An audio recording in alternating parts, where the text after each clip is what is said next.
Sinbad is here and is going to come in just a moment. Now that Rob is done crying, here he is. Yes. What's happening, my man? Before we get started, did you make my man cry? Because I will jump over there and pimp slap you. No, you know. I will pimp slap. Did you make my... I will pimp slap you. I need a good answer. I think he made himself cry. He's a very emotional guy. And... he cries once a week. But do I need to pimp slap? Is there a pimp slap needed here? No. We good? On him, maybe. Is it good? Are we good? His Sinbad's a big guy. I don't want him to pimp slap me. Yeah. On that pimp slap, man. Have you ever? You're married, right? Yes. You've been married a long time, haven't you? Married to the same woman. Got divorced and got back with her. The same woman. Same woman. You were just apart and realized she is the one for me? Is that what you know happened? what it was? I ain't got time to bring somebody. I can't learn somebody new. I can't. You know, no, I'm serious. You want to start from square one? It's different when you're young and just dating, but when you're married, you got kids. I ain't got time to start a whole new family. Then they want their own kids, and now you got two sets of kids, and these are hers and mine and ours, and done. Did you? So Rob broke up with his ex. Our producer broke up with his ex, and just went through a horrible time. I mean, it's. Men do break. Okay, we do break. Yeah. Because when men break up, it's if we break up and the woman is the one who walked away. Yeah. Was it the woman that walked? Yeah, he caught her cheating on him with another man. You lucky he's not on the roof with an assault rifle. That's men that you find on the roof with an assault rifle. Have you ever had like buddies of yours who go through a horrible breakup and don't you kind of feel like telling them like, but maybe but you knew the girl. We know when the girl was no good. I've had buddies that said, yo, she's a stripper, dude. Man, don't judge her. We all did. We all saw her. I mean, we can't. It's very easy when you're not the one in the relationship, right? Yeah. When it's you, though, when you're the one in the middle of it, people will tell you that, and you guys go, it's different. They just don't understand, right? If a dude told me, hey, man, that's not the one. What? Dude, you know what the man code is? If you ever walk in the club holding the girl's hand, a guy goes like, no, that's not the one. Don't hold her hand. That's code. Don't hold her hand. Oh, I'm here with a hoe. Yeah. You know, so and you got to find your way out of it. And she knows, what did he say to you? Oh, nothing. Because she knows somebody told her real past. Well, I hope Rob gets over it eventually. But he's got to do, he can't have closure until he either burns some of her stuff up or the dude that she caught her cheating with, you got to burn him up. Yeah. You know, you got to nail him. Like you take nails and you put nails in the door where you can't get out the door, and you set the house on fire. And you sat in the back door with a shotgun. So he's got choices to burn himself going through. You want to know what's crazy that you bring that up is that when Rob first started dating this girl 5 or 6 years ago, he was over at her apartment, second-story apartment. He told us this story, and this girl's ex-boyfriend tried to firebomb the apartment. That tells you something. No, that tells you something. She drives guys crazy. And she's probably did this. Oh, guys, don't worry about it. See, when the girl does that, that ain't the one, man. It ain't. It's not the one. And no, but you have to leave early because if you stay with one like that too long, they do possess you. Yeah. Like men with Halle Berry. Halle Berry has something about us. Fine. She's my friend. As fine as she is. Dudes fight in her driveway. I know. Isn't that nuts? Dude, cats lose their mind. Yeah. You can't stay there too long. We got to find one like that. You hit it, you get credit for it. You know, you put it, I did it, and you go. You got to go out. Yeah. You survived it, and you get out.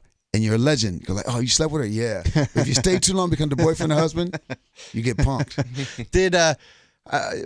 Did you meet your wife when you were young, or was this later? I was 20. I was in the Air Force. She was in college. I used to go hang out to college with a fake book bag, like I was a college student. But when I first met, I saw her walk in a bookstore, and I saw her legs. I chased her in the bookstore, and I'm putting moves on her, but she was so real. I said, "Oh, this is the kind of girl you married." So I backed off. Mm-hmm. I said, "Oh, she's not that kind." I said, "I'm just looking for that kind." Right. But I just kind of kept her in mind, and I ran to her again. So I started talking to her.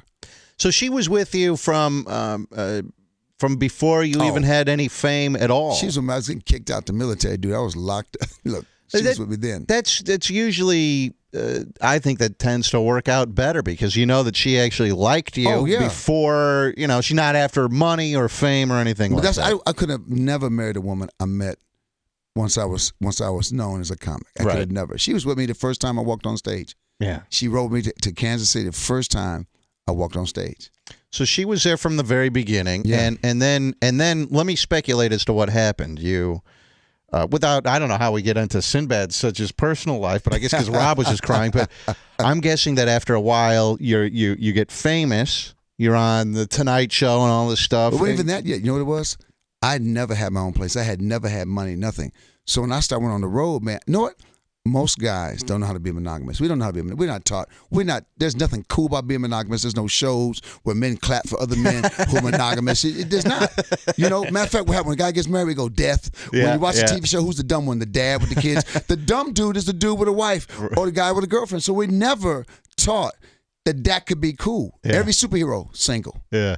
You can't be a superhero married. So we've never seen anything cool about it. So when I first, got in the game, I was like, I had never owned a place. I had never been able to travel the world. So I lost my mind. You had to, right? I mean, you just had to. You had to. I had lost my mind. Right. But what happened was we had kids. So I took my kids. I was a good father. I took my kids on the road with me. But during that 10 years when we were divorced, I kept meeting people. You met people. I said, no. And after a while, I was like this. You would always compare them to your ex-wife. Well, you know what? Compare their spirit, like what this they're not like her in that way. Mm-hmm. I said this chick wouldn't be down with me. Mm-hmm. She wouldn't be down. You already know I'm not even gonna get myself set up like she would dig me if things fell apart. Yeah. So then toward the end of those 10 years, I was like this. You get girl's phone number. I didn't want the sex. I was just practicing.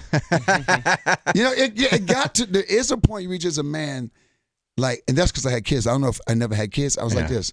I'm done. Yeah. I said because you know what. There's nothing free anymore. Women change. Women say, I want car payments. There's a new breed of groupie out now. They don't want to sleep with you.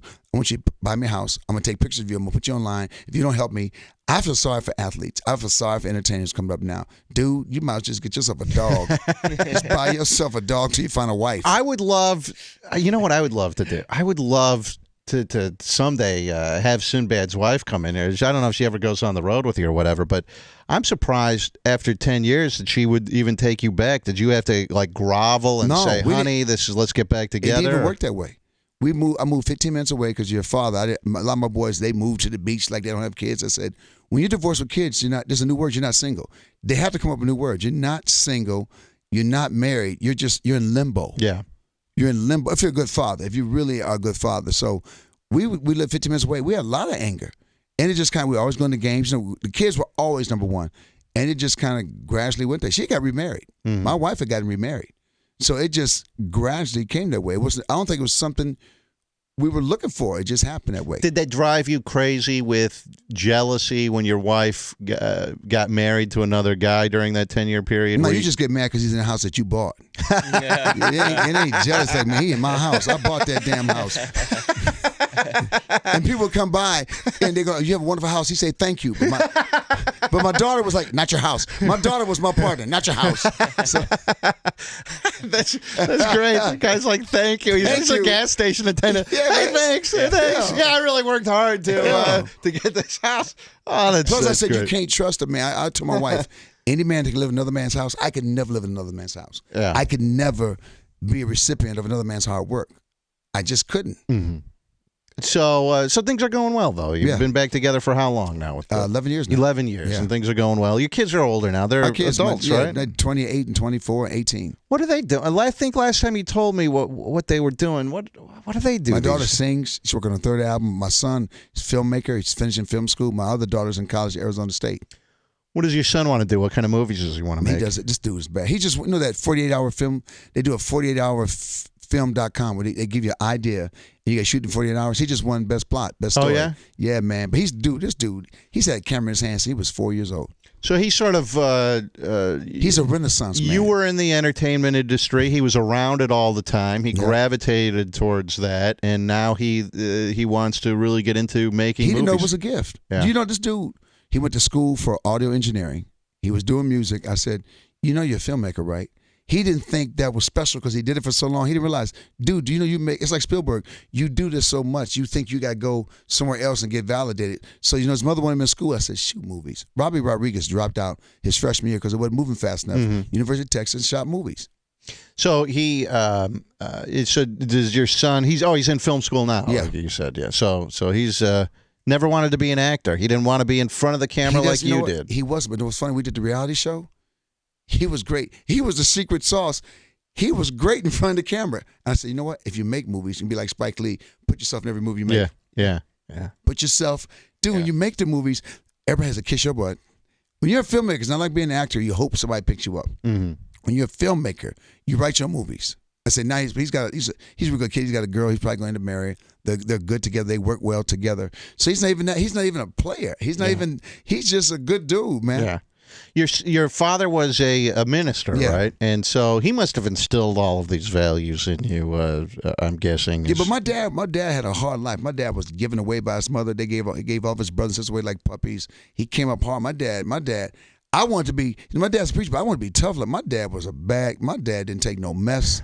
But he was a loving cat. He didn't judge anybody. There were pimps in my house, doctors in my house. He judged no one. That's what I got from my father. Judge no one. Because the best and the worst are probably the same most of the time. We're all going through stuff. And my dad was about persistence. Look, man, he said, everything's possible if you don't give up. I used to think that was stupid when I was 13 because I had no natural gifts. I wasn't a natural athlete. I used to see guys who would cut up. Guys who were just drug addicts and they would just cut up with a stick. I said, I didn't get nothing. No, my dad said, God gave you persistence. I said, that sucks. That's the worst gift. That's the worst talent. It's like persistence man. That's Spider-Man, and I'm persistence man. I'll fight you because I'm persistent. But, as I got older, I realized, dang, that's a hell of a gift. Yeah. I don't stop. I don't quit. And he said, if you don't mind being the worst one for a short period of time and claim it. Don't try to hide it. Just say, I suck. I suck more than anybody else here. Just take the hit and just keep working. Like now, have you always been big or did you lift weights? Lift weights. But were you ever skinny and you lifted weights? Yeah. So you understand, you've been on the other side. So when you look at somebody lift weights, you go like this. You get cast up like, damn, he was skinny. When you see somebody that was skinny, you mean, first you're like, oh, I don't have the frame. And I go, no, I was skinny too. Oh, I'm just lazy. Because you realize it's going to be done. Right. Yeah, I'm the lazy one. I'm the opposite of him. I'm the skinny, lazy guy. Well, yeah, but look what you got. You got this fast. You got women. Dude, you got this. I always check those tapes. I'm like, God, man.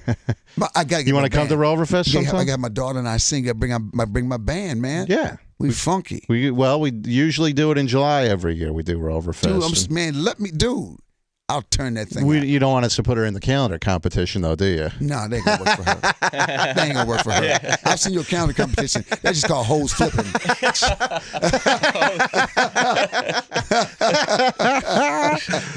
So you have 2 daughters and 1 son, or 2 sons? 2 daughters and 1 son. 2 daughters and 1 son. Tough raising girls. I mean, they're older now. The one at 18 is the only one that's raised up in this crazy social media age.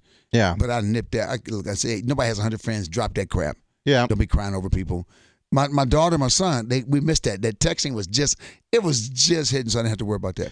Look at all these kids these days. You bring up the social media, and you raised 3 kids, but look at all these kids now.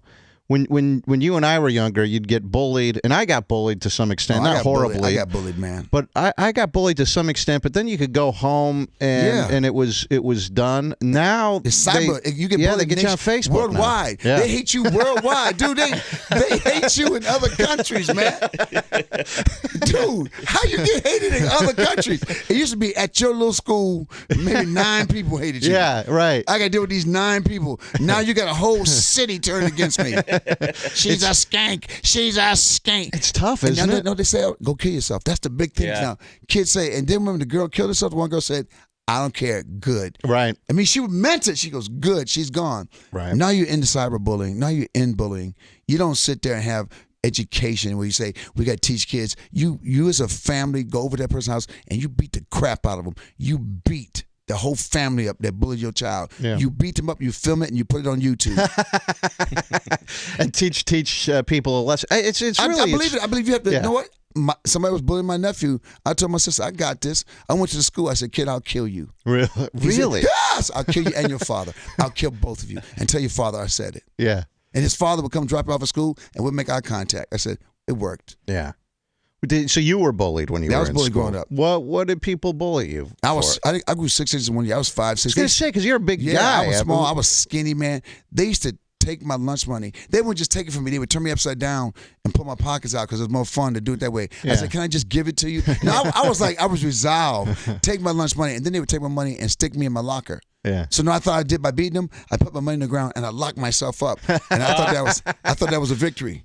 But then I said, man, that one summer, I said, I'm done. I started taking martial arts. I said, I'm done. Yeah. And then I grew 6 inches. I'm done. And the main bully, I looked for him. Did you beat I his couldn't ass? wait. I was watching Bruce Lee. I said, I'm going to take his eye out. I was so obsessed. I wanted to show him his eye when I took his eye out. You had to rip his eyeball Dude, right out of his I head. wanted to take my instructor. I said, I want to take his eye. I said, I want to take his eye out and show it to everybody. I want him to see people. What did they bully you over? You know what? The appearance or you don't know why they pick. There must be something about you. Yeah. Because I didn't have that. I was no angry kid. I didn't want to hate nobody. And then I was so ashamed because I said, my dad would have fought. Yeah. I said, my dad would have fought because my dad was a fighter. I said, my dad would have fought. And then my dad said, look, man, sooner or later you had to take somebody. As a man, as a boy, you got to take somebody, man. Mm-hmm. He said, you got to take somebody. So I trained. Dude, I lived in that. You talking about like Mr. Miyagi? I lived. He said, and he told me, if you do this right, you'll fight once. Where did you grow up, Sinbad? Michigan, a place called Benton Harbor, Michigan. Okay. And primarily black neighborhood, white neighborhood, mixed neighborhood? It's most of my friends. Remember, it was a twin city. St. Joe, Benton Harbor. St. Joe was all white. Benton Harbor was black. But when I was coming up, you still had a large contingency of white people and black people. But most of my friends, were just. There's a book out called Why Do Black People Sit Together in the Cafeteria? Mm-hmm. There's a professor wrote the book. Right around 6th, 7th, 8th grade, that's when you find out, white, black, you hang out with your friend, you start splitting out because you're with your friends and everybody gets conscious of who they are. Mm-hmm. And by the time you get to high school, this kid was your friend in elementary school and now you kind of look at him, but you sit with the other people. Mm-hmm. It was almost a natural society kind of breaking you up. Now you see more because of hip hop. Because of music, kids get together, but I don't know if that means it's not racist. It just means you dig hip hop. Now you got white kids who's like, yo, what's up? But that doesn't make you I think non-racist. I have younger sisters. Yeah. I'm 38. My sisters are like 21 and 23. And when they were growing up, so they're quite a bit younger than me because my mom had me when she was 17. And then when she got, she was a single mother, then she ended up getting married and later in life and had 2 more kids. But things were a little bit different, I think, with them growing up. With as far as race goes, that they were just.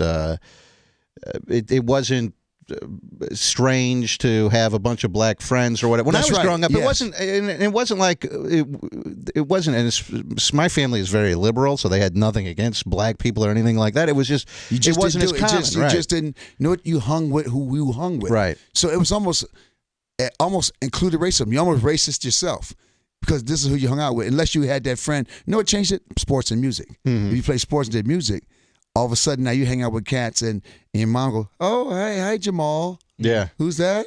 Oh, that's Jamal. That's my friend. So it's like. Well, the one thing, I lived in Cincinnati for a while when I was a kid in 4th grade. And Cincinnati, very, very, there were a lot, in the neighborhood where I lived in, there were a lot of black kids in the neighborhood. And I was like one of the only. So you're the minority. I hung out with, and it was that year was very strange for me because it really opened my eyes up to what was going on. Yeah, because I actually lived my side of the neighborhood was actually really nice, but you could walk. You could walk maybe about a quarter of a mile down this hill, and you're in the hood. I never saw anything like that before. Had no idea that people. And you'd walk into this apartment that the whole family was living in an apartment that was the size of your kitchen, in your house, and you'd walk in, and you have no idea. In your eyes, you're looking, you go home. Yeah. What was that? Yeah, it was crazy. It's like living. See, there's hood and there's hood. So I lived in the hood. Then there were the projects, and I had my boys who lived in the projects. That's where I go play ball. So there's always a worse place. Yeah. But I tell people, man, it's not about that. It's about how we look what's happening in the country right now. Look at this. I mean. Look, Republican Party is split to the point there's a Tea Party. Look, we have gotten so jacked up on what people look like or whether it's a woman running or a man. I said, you know what? At some point, we have to explode. At some point, but I know this much. If your house is on fire and you're the main racist and a black or white dude show up with a ladder, you'll take it. Yeah. That's true. You'll take it. Yeah. So I'm like this. I think my generation has to die and the generation before me has to die. And then they got a clear slate. Yeah, to try to make this right. Things are starting. I mean, things are getting better. You've told the last time you were here, you told 2 stories. You told one. I think you lived in Denver. I think the cops dicked with you, and then I think one was with your son getting pulled over by his the first cops. experience. His first experience. I mean, that thing still hasn't changed much. And funny, that has not changed much. People in authority have not changed much. Look, we're looking at New York. They're fighting about that stop and frisk law. And look who they're stopping mainly. 99% of the people that they stop in New York City with that stop and frisk are black guys And or Latin Hispanic dudes, black and guys. Latin, yeah. But right. But it's not Something's- racist. It's not racist. Right. not racist. I agree with you on that. not racist. Something has got to change with that for sure. There's definitely It has to stop. Yeah. And who are those one? I'd love to see the 1% of the white guys that they're stopping. Like, how They bad probably are did this. those guys? I'm saying, Like, he had a hood they're on. walking around with a head, carrying a head down the He had a sidewalk. hoodie on. They said, "Oh, we thought you was black." Sinbad is going to be at Hilarities tonight at 8 p.m. That's over there on East 4th Street. I'll give you the number to purchase tickets here in just a minute. It's a Monday, so I mean, are you working nonstop or what? It was on the weekends. I was in St. Louis. I was in Illinois. I said, "Look, man," and I've been trying to get back here to hook up with Nick here at Hilarity. I said, "Nick, I know this is weird." I said, "I got a couple of days off. I could swing by, Sunday and Monday." So we did something. We did 2 shows last night and a show Monday. I never work. Comics don't work Monday. So Right. It's a national holiday. You sleep. Yeah. So, this is my day of rest, and I got to do radio. Yeah. So my body's thrown off right now. I'll probably go to the hospital Wednesday just to get all straightened out. Get my funk back. I get my funk back. Are you? I think it was on TMZ or something. They had a story about your financial difficulties once again. Man, and that was bad. That's like they keep bringing. I said, "Dude, that's done." Yeah. They're like, "What?" I said, "No, you got to get a new story on me. Like, say I did crack or something. We got to give you a new. I got to plan a new story." Is it? Guys have a lot of pride. Mm-hmm. Is it difficult when there's a story like that on TMZ about bankruptcy or something? It's not difficult. Donald Trump goes bankrupt 5 times. So I'm in good company. Yeah, yeah. So my thing was, I had a company. I was trying to do movies. I had to finance stuff. I was financing everything out of my pocket. I was fighting Hollywood, trying to make stuff happen. So I'd rather go down swinging, doing what I did. That's why when people, if you're gonna walk up on me, ask me my story. Don't come with me. See, TMZ is like they don't deserve the story. They're not even reporters. This is the dude with the camera don't even get to get on the air. He's a flunky. They send him out with a camera. He don't even get to do. I said, dude, you don't even get to talk. Yeah. Why would you even do this stupid job? If I'm gonna record somebody, I'm gonna be on air. Why don't you get a blog, fool? But you can't afford a camera, so you went to TMZ so you can get a camera, and then run to the airport. And you come off the airplane. Hey! I said, dude. And then if you want to run at him, see, I don't get mad at him. I just freak him out. The worst thing you do is get mad at TMZ. When they come at you, race them. They'll run. They don't know why they're running. Just run at them full speed. What do you think about guys like Kanye West? I see him like tussling with these photographers with TMZ and Kanye stuff. don't know. Well, look, he's stuck with Kim. He's upset. He's stuck with Kim Kardashian. You realize you got a girl that slept with Ray J, and now you're under stress. But that's the worst thing you can do, right? Because they want that. Exactly right. That only perpetuates or if them you being outside your house at 4 in the morning. I mean, put him in a sleeper hold. Make sure they get it and put the dude in the sleeper hold. I'm like this. I think it should be new law. You're allowed to take pictures of me, but I can beat you down. That way, it's worthwhile. It should be like the survival of the fittest. You're allowed to take as many pictures as you want, but I can kick your butt and choke you out. I can't kill you, but I can choke you out. So you didn't what you're telling me is you didn't blow through a bunch of money, live an extravagant lifestyle. I took care of people. My money went to like family. My money went to what I did. I bankrolled my tours. When I did these funk festivals, like you did, I did these funk festivals in the islands back 95 through 99. Some of the most successful funk festivals, bands that weren't working anymore, I brought them in. And I did them on HBO, but HBO didn't give me enough money to do it. And I probably should have stopped after the first year, but it was such success. And people were like, you got to do another one. And it was fun, yeah. And I said, with money was much, I worked my butt. I was riding lawnmower. I was cutting the grass. I wasn't just hosting. I was working it. Yeah. But I love music. So I was a drummer. I love music. And I saw bands that weren't performing. And I said, dude, either you do something you believe in or don't do it. Yeah. And if I look back now, I would have worked another way. I would have thought about another way, but you can't ever go back. So when I lost my money, I said, dude, I ain't mad. I'm going to do it again. Plus, when you got talent, I said, dude, I'm going to do this again. This ain't the end. I got another run. As long as I'm healthy, I have another run. Some people like, man, I didn't buy no houses with no money down. I didn't do none of that crap. You know what the thing is now as well is that people, celebrities, can go out of the spotlight for years. Yeah. People are able to have huge comebacks these days. man. And you said you were persistent. So yes, I don't stop. Being persistent, I mean, you may have Sinbad could have some big project that he does, great idea, great movie, great whatever. Look at Pulp Fiction. John Travolta was gone. Right. Was gone. Yep. Samuel Jackson, you didn't even know his name. Bam. And you get a run. This time through, though, remember, I have less entourage, I have less people. You remember, you bankroll everybody, you took everybody, you bought everybody lunch, you bought everybody dinner, you flew everybody. That's what happens. You do. You think you were just naive back then that you did that? No. You thought these were my true friends, but really they were just sort of hangers on? Some were. They were. It's just that, you know what? You can't afford everything. You can't take everybody. You can't do this. You have to look at your money and start going, you know what? Okay, let's go coach. Yeah. If I'm taking Tim, let's go coach. Let's do this. You probably saw this in the news. You're a sports fan. The guy, I forget his name, the guy who plays for the Miami Dolphins, who just walked out Friday because he said he was being... Dude, I never... he was being Isn't he 310? Isn't he like 6'5", 310 pounds? Yes. But it turns out now they're saying this wasn't a physical bullying. It was mental. It was that, you know how like they always have the rookies will have to pay for dinner. Apparently in Miami they took this literally to the extreme. Vegas trip. Didn't he make him pay for a Vegas trip? Vegas trip that he didn't even go on. $15,000 you have to pay for that. $30,000 dinners. He didn't have to do it, but he didn't. You know what happens? He didn't know how to say no. Yeah. Dude, you know, I like what Ray Allen said. First of all, Ray Lewis said, if it's gone this far, the coach should have stopped it. And at some point, he should have said, he should have hit somebody. Mm-hmm. Even if he took a beat down, I'm done. Because cats will push you. Remember, dudes got this mentality. They're football players. And he's a lineman. Lineman, like, what? He's giving? Give me $15,000. He gave it to you? Yeah, he gave me $15,000. Well, let's see if we can get 30. Yeah. They were hanging him upside down like Sinbad used to be held upside down for his lunch money. Just 30,000 fell out. At some point like this, no. Well, I told you last time you were here, speaking of being persistent, I want to see you, Sinbad, in not a comedy movie. I think what you need to do... I'm writing dramas now. You need to get a part. I told you this last time you were here. Yeah, you need a dramatic, and it needs to be the kind of part where you don't expect Sinbad. Some director, maybe it'll be your son. Some director has to give you a shot at doing something that you just would normally never, ever, ever cast Sinbad doing, and let him do it, and that could... I wrote them in the 90s, and they were like this, I don't see you that way. I said, so you really think Joe Pesci could fight somebody?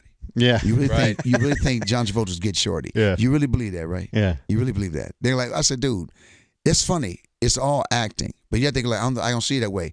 Dude, it's called acting. Nobody's that way. Nobody is what you see in the movie. When you said you were going to pimp slap me when you came in, I believed it. That was legit. I would do that. I would do that. See, that's the funny part. With all comics, for Eddie Murphy, 48 Hours, you got to do that action movie.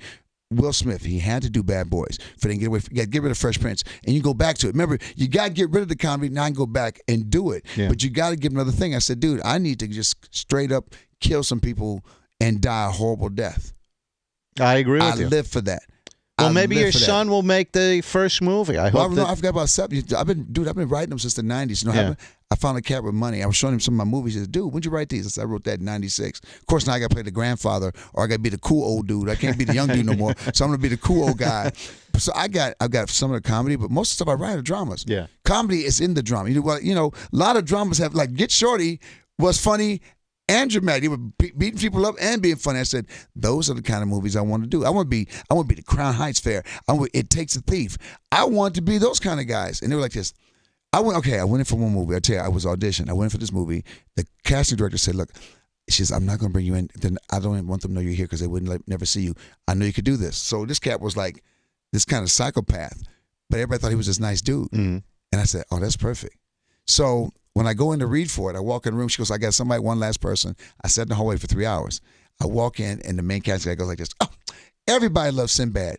He didn't realize I was in character. I said, man, I'll knock you straight out. I said, say that again. So the other cast people moved away from him. And I got up, I said, say that. He was shaking. I said, dude, I'm playing. See, it was a character. He couldn't recover. Yeah. Dude, he was like this. He's crazy. I said, oh, so now you can't accept the fact. I saw the knock, and I did it again. He jumped back. Yeah. And the people said, that's him. And he said, no, that's mental. He was having a mental breakdown. Mental breakdown. You're doing it to the character. Dude, I'm like this. So that didn't even work because he was so busy trying to act like he was a great cast director. TMZ had a photographer there, caught Sinbad having a mental breakdown in an audition. I know, man. It's like, it's funny. So I said, I'll do my own. I'm gonna. You know what? I should have never stopped. I did all my tours myself. Everything we did, my brother and I was my manager. We did everything ourselves. I said, dude, at some point I messed up. I thought I earned something in Hollywood. I thought somebody was going to give. There's all these movies. I go, hey man, can I read for that? I said, why not just do my own movies? Mm-hmm. So now I'm going back to what I was. I'm doing my own thing. Like when TMZ walks up on me, I'm already so far past that. By the time to bring this up, dude, I'm already over here. You know, I'm in recovery. It's like going to the guy, man, I heard you're alcoholic. Dude, I'm 70 days sober. You know, you can't live there. Yeah. And they want to keep bringing it up. Then they keep coming. I said, dude, you got to find something new on me. You got to follow me around. You got to catch me coming out of a prostitution house. If you're going to get me good. I need something to get me back on the game. I want you to say you saw Sinbad pee on a homeless man and set him on fire and think oh, it wasn't him. We got to get the word out. What do you think about speaking of coming out of a whorehouse? Is Justin Bieber just filmed coming out of a whorehouse down in South America or something? Dude, he's 19 years old. No, he's stupid. Yeah. 19 is the dangerous age. Miley Cyrus, 19 is the most dangerous age in any kid's life in America. You're trying to prove who you are and you're nobody. So most kids don't have money. And there's no camera on you. Justin Bieber needs to quit being gangster. He needs to go back to being a white kid from Canada. He needs to go back to being a white kid from Canada who's having fun in life. You know, you was hanging out with Trickster and Lil Wayne. Why'd y'all put that boy? Why'd you put this Canadian kid with these people? Yeah. He don't even look right. He's acting like he's a gangster and Keyshawn Johnson was going to kill him. So, I mean, they need to let somebody just hit him. The bodyguards needs to pull back and let somebody get to him just one time. Well, yeah, it's easy when you're 19, you have a bunch of big guys surrounding you to talk smack. My face. They should all just lay down like the offensive line. Let the quarterback get hit one time, and he'll realize who he is. I'm a white kid from Canada. Well, Sinbad is going to be at Hilarities tonight at 8 p.m. It's at 2035 East 4th Street. I'm going to give you the number to call for tickets right now: 216-241-7425. That's 216-241-7425. It's always good having you come in, Sinbad. Man, I wish you luck with everything that's going on. And your son, I wish him luck with his film career as well. I hope maybe years from now we'll have a budding film director there, a success story to tell about your son. I have to take a quick break. We'll be right back on Rover's Morning. Yes, you have tickets to give away. I have tickets to give away to Sinbad? Okay.